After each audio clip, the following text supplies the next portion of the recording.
of the most important aspects and fundamentals of shooting is breath control, and it's really common for new shooters to get behind the pistol or behind a rifle, and they have so much anticipation. Next thing you know, they're holding their breath. Well, pretty soon your eyes start seeing sparkles and you're not going to be able to perform and shoot as well. And so if you find yourself doing that, the best thing you can do is just break your shooting position, stop trying to shoot, take a deep breath, relax, and where we really want to focus on breaking that shot is what's called the natural respiratory pause. So it's that place in life where we're not inhaling, we're not exhaling, and we're not, taking a deep breath and then blowing out half. It's a natural place to be. And that's where we want to break our shots. That's where we're going to have the most control of our firearm, the most control of our body. Right. And we're going to have the best sight picture, and everything's going to function much more flawlessly.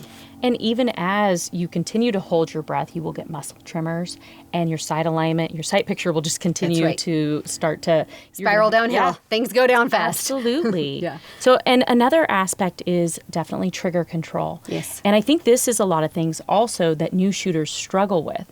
And the way that I like to teach trigger control to new shooters is teaching a lot of kids and women. It's just a really simple thing. You take your shooting finger and you're going to bite halfway down your nail.